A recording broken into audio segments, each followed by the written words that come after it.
കിട്ടാനുള്ളൊരു മാർഗം കുറച്ച് കല്ലുപ്പും കുറച്ച് മുരിങ്ങയുടെ ഇല ഇട്ടിട്ട് ഒരു ചീനച്ചട്ടിയിലിട്ട് ഒന്ന് ചൂടാക്കുക. ചൂടാക്കിയിട്ട് ഏതെങ്കിലും ഒരു തോർത്തിലിട്ടിട്ട് മുട്ടിൻ്റെ മുകളിലല്ല, മുട്ടിൻ്റെ അടിഭാഗത്ത് ആ ചൂട് കൊടുക്കുക. അപ്പോൾ മുരിങ്ങയിലയ്ക്ക് അതിൻ്റെ ഗുണമുണ്ട്, അറിയാലോ. ഉപ്പിന് അതിൻ്റെ ഗുണമുണ്ട്, ആ നീരിനെ പെട്ടെന്ന് വലിക്കും. ആദ്യം ഒന്ന് മുട്ടുവേദന ഒരു 1-2 ദിവസം കൊണ്ട് മാറാൻ, എന്നിട്ട് വെറുതെ മുറിവെണ്ണ തേച്ച് അവിടെ ഇട്ടേക്കുക. 1 മണിക്കൂർ കഴിഞ്ഞാൽ തുടച്ചു കളഞ്ഞു.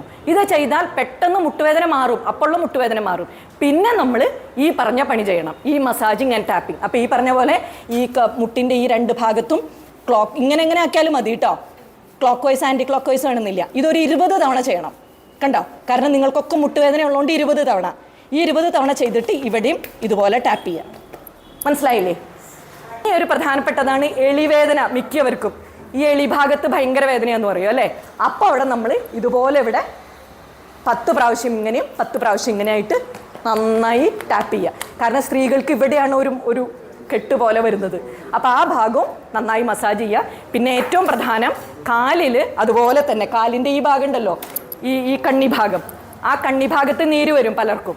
അത് കാരണം താഴത്തേക്ക് ഇറങ്ങി വന്നതിന് തിരിച്ച് മുകളിലേക്ക് കയറ്റാൻ പറ്റാണ്ടാവും വെയിൻസിന്. അതുകൊണ്ടാണ്. അപ്പോൾ അവിടെയും ഇതുപോലെ തന്നെ നമ്മൾ നന്നായി ഇങ്ങനെ മസാജ് ചെയ്യുക, ടാപ്പ് ചെയ്യുക 2 സൈഡിലും 10 പ്രാവശ്യം. മനസ്സിലായല്ലോ? പാദസരിടുന്ന ഈ ബോണുള്ള ഭാഗം മനസ്സിലായില്ലേ? കാലിൻ്റെ ഈ ബോൺ എല്ലാവർക്കും കാണാൻ മതി, ചെറിയ ഈ ബോണിനെ പറയില്ലേ, ആ ബോണുള്ള ഭാഗത്ത് മസാജ് ചെയ്യുക, ടാപ്പ് ചെയ്യുക. ഇത്രയും ചെയ്താൽ ഒരാഴ്ച ചെയ്തിട്ട് നിങ്ങൾക്കൊരു റിലീഫ് ഇല്ലെങ്കിൽ നിങ്ങൾ എന്നെ വന്ന് കാണും. ഞാൻ അടുത്തത് പറഞ്ഞുതരാം നിങ്ങൾക്ക്. ഇതുകൊണ്ട് 90% ആളുകളുടെയും കാലുവേദന, കയ്യവേദന, കഴുത്ത് വേദന, എളിവേദന ഒക്കെ മാറും. റാഗിയോ മുരിങ്ങയിലയോ ഒക്കെ സ്ഥിരമായിട്ട് ഒരാഴ്ചയിൽ 2 ദിവസം മുരിങ്ങയില കഴിക്കുക, ഒരു 3 ദിവസമെങ്കിലും റാഗി കഴിക്കുക. കാൽഷ്യം ഒന്നും വേറെ സപ്ലിമെൻറ്റ്സ് എടുക്കണ്ട. ഇത് ചെയ്തിട്ട് ഇതിൻ്റെ റിസൾട്ട് എന്താണെന്ന് ഗീത ചേച്ചിയോടും നിങ്ങളുടെ ഈ ഡയറക്ടേഴ്സിനോടൊക്കെ ഇനി വരുമ്പോഴൊക്കെ നിങ്ങൾ പറഞ്ഞോളൂ കേട്ടോ. ഇതിനൊരു നമ്മൾ എന്ത് പറയുമ്പോഴും അവസാനം നമ്മൾ ഇത് പറയണ്ടേ, ഇത് കടപ്പാട് പറയണ്ടേ. ഈ കടപ്പാട് ഒന്ന് നമ്മുടെ ഭാരതീയമായിട്ടുള്ള എല്ലാ ഗുരുക്കന്മാർക്കും, ആയുർവേദ ഗുരുക്കന്മാർക്ക്, സിദ്ധ ഗുരുക്കന്മാർക്ക്, ഈ എല്ലാ ഗുരുക്കന്മാരും വർഷങ്ങൾക്ക് മുമ്പേ കണ്ടെത്തിയതാണ് ഈ പോയിന്റ്സും ആ പോയിന്റ്സിലുള്ള തിരുമ്മലും. അതുകൊണ്ടാണ് ആയുർവേദത്തിലെ ഈ മസാജ് വന്നത് തന്നെ. പക്ഷേ അടുത്തത് ഇപ്പം നമ്മൾ വിദേശത്ത് ഡോക്ടർ പെറി നിക്കൾസ്റ്റൺ എന്നൊരു സയൻറ്റിസ്റ്റാണ്.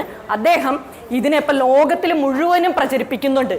ഞാൻ ഈ പറഞ്ഞതിനെ അതിനെ പറയുന്നത് സൂപ്പർ 6 മസാജ്. എപ്പോഴും അങ്ങനെയാണ്, ഞാനിത് പ്രചരിപ്പിച്ച എൻ്റെ അവിടേക്ക് തീരുമാനം ആരും വരില്ല എന്ന് വിചാരിച്ചാൽ ഞാനിത് പ്രചരിപ്പിക്കില്ല. അപ്പോൾ ഇതും ചെയ്യുക. ഇതിൻ്റെ കൂടെ മുട്ടുവേദനയുള്ളവർ എന്നും ചെയ്യേണ്ട ഒരു കാര്യമുണ്ട്. ഈ മസാജൊക്കെ ചെയ്തുല്ലോ, ഇത് കഴിഞ്ഞിട്ട് നമ്മൾ കുളിക്കാൻ തുടങ്ങുമ്പോൾ സോപ്പ് തേക്കുമ്പോഴും നിങ്ങൾ എന്ത് ചെയ്യണം? ഈ പോയിന്റ്സ് ഒക്കെ ഒന്ന് മസാജ് ചെയ്യണം, സോപ്പ് ഇടുമ്പോഴും. അപ്പോഴും മനസ്സിൽ വേണം കേട്ടോ, ഈ പോയിന്റ്സ് ഒക്കെയാണ് നമ്മുടെ പ്രശ്നക്കാരെന്ന്. പിന്നെ കുറേ നാളായിട്ട് ഇവിടുത്തെ നീർക്കെട്ട് നിന്നിട്ട് കയ്യിൻ്റെ മുട്ടിൻ്റെ ഈ ഭാഗം ഉണ്ടല്ലോ, ഇതിവിടെയും ചിലർക്ക് നീർക്കെട്ട് കാണും. ബ്ലൗസൊക്കെ ഇടുമ്പോൾ ഇവിടെ ഒരു ഉണ്ട കാണും. അപ്പോൾ അത് പോണ വരെ നമ്മൾ എന്ത് ചെയ്യണം? അവിടെ എണ്ണയിട്ട് ഈ പറഞ്ഞ പോലെ 2 സൈഡിലേക്കും മസാജ് ചെയ്യുക, ടാപ്പ് ചെയ്യുക 2 സൈഡിലും. അതുപോലെ കൈവിരലുകൾക്ക് കാലത്ത് എഴുന്നേൽക്കുമ്പോൾ ഒരു പിടുത്തം, വേദന ഒക്കെ ഉള്ളവരുണ്ട്. അവർ ഈ എണ്ണ നമ്മളിത് തേക്കുന്നതിൻ്റെ ഒപ്പം തന്നെ കുറച്ച് കയ്യിൽ ആദ്യം തരുമ്പോൾ ഈ പോയിന്റ് ഉണ്ടല്ലോ, ഇവിടെ നിന്നാണ് ഇങ്ങോട്ടുള്ള ബ്ലഡ് സർക്കുലേഷൻ ഒക്കെ വരുന്നത്. അപ്പോൾ ഈ പോയിന്റിൽ 2 സൈഡിലേക്കും മസാജ് ചെയ്യുക. ഇതൊക്കെ നമ്മൾ വെറുതെ ഇരിക്കുമ്പോൾ ചെയ്യാവുന്നതാണ്. പിന്നെ ഇരുന്ന് ജോലി ചെയ്യുന്ന ആൾക്കാർ, TV കാണുന്ന ആൾക്കാർ എന്ത് ചെയ്യണം? കാണുന്ന സമയത്ത് ഇങ്ങനെ ഇരുന്നിട്ട് കാലെല്ലാ സമയത്തും ഈ കാലിൻ്റെ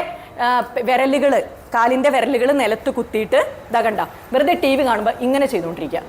കണ്ടോ? തയ്ക്കണമൊക്കെ ചെയ്യില്ലേ, തയ്യൽ പണ്ട് കാലത്ത്, ഇപ്പൊക്കെ മെഷീനാണ്. ഇത് ചെയ്തുകൊണ്ടിരിക്കുക. TV കാണുമ്പോഴേക്കും ഇങ്ങനെ ചെയ്തുകൊണ്ടിരിക്കുക. അപ്പം എന്താണ്? താഴത്തുനിന്നുള്ള ബ്ലഡ് സർക്കുലേഷൻ മുകളിലേക്ക് ഇങ്ങനെ കയറാൻ നല്ല എളുപ്പമാണ്. അപ്പം ഇങ്ങനെ ചെയ്ത് കുറച്ച് കഴിയുമ്പോൾ എന്താവും? നമ്മളിങ്ങനെ ചെയ്തു തുടങ്ങും. അതുപോലെ കൈയൊക്കെ കഴുത്തൊക്കെ ഇങ്ങനെ ആട്ടിക്കൊണ്ടിരിക്കുക. ആരെന്തോ വിചാരിച്ചോട്ടെ, നമ്മൾ കുട്ടികളായിക്കൊണ്ടിരിക്കുകയാണ്. അതല്ലേ നമ്മൾ കുളിക്കാൻ പഠിച്ചത്. പിന്നെ കുളി കഴിയുമ്പോൾ ഷവറിലാണ് കുളിക്കണമെന്ന് വെച്ച് കഴിഞ്ഞാൽ കുറച്ചും കൂടി സൗകര്യമാണ്. ഷവർ ബാക്കിലേക്ക് നമ്മുടെ കാലിലേക്ക് വീഴുന്ന പോലെ ആക്കിയിട്ട് കുളിക്കണ സമയത്ത് ഇങ്ങനെ ഒന്നാക്കുക. കണ്ടോ? ഇങ്ങനെ ഇവിടെയാണെന്ന് പറഞ്ഞല്ലോ മുട്ടുവേദന ഉണ്ടാക്കുന്ന പ്രധാനപ്പെട്ട വില്ലൻ ഇരിക്കുന്നത്. അയാളൊന്ന് തട്ടി അവിടെയുള്ള നീർക്കെട്ടൊക്കെ നമ്മൾ മാറ്റിക്കളയാണ്. അതിനുവേണ്ടി ഇതും കൂടി ചെയ്തിട്ട് കുളി കഴിഞ്ഞ് അവസാനിപ്പിക്കുക. അപ്പം തലയൊക്കെ തോർത്തുമ്പോൾ ഇങ്ങനെ തോർത്തുക. മനസ്സിലായില്ലേ? ബാത്റൂമിൽ തന്നെ ആരും കാണില്ലല്ലോ. അമ്മ ഗോഷ്ഠി കാണിക്കുന്നു, അച്ഛമ്മ ഗോഷ്ഠി കാണിക്കുന്നു, മുത്തശ്ശി ഗോഷ്ഠി കാണിക്കുന്നു ആരും പറയില്ലല്ലോ. അപ്പം ഇത് ചെയ്യുക. അതുപോലെ ഈ ക്ലാസ്സിനൊക്കെ വരുമ്പോൾ ഇങ്ങനെ നടന്നോ, ആരെപ്പോൾ പറയാൻ പോകുന്നത് അല്ലേ? കുറച്ച് നേരം ഇരുന്നു. ഇപ്പം ഇരുന്ന് എണീക്കുമ്പോൾ നിങ്ങൾ നോക്കിക്കോ, എല്ലാവരും എണീക്കുമ്പോൾ ചിലർക്കൊക്കെ മുട്ടുവേദന, കാലുകഴപ്പൊക്കെ തോന്നും. അപ്പം എണീറ്റ ഉടനെ തന്നെ ഇങ്ങനെ ആക്കിയിട്ട് ഗീത ചേച്ചി എന്നാ ഞാൻ പോകണ്ടിട്ടോ. അപ്പോൾ എല്ലാവർക്കും നമസ്കാരം. എല്ലാവർക്കും സന്തോഷമായിട്ടുണ്ടെന്ന് വിചാരിക്കണം. നമസ്തേ.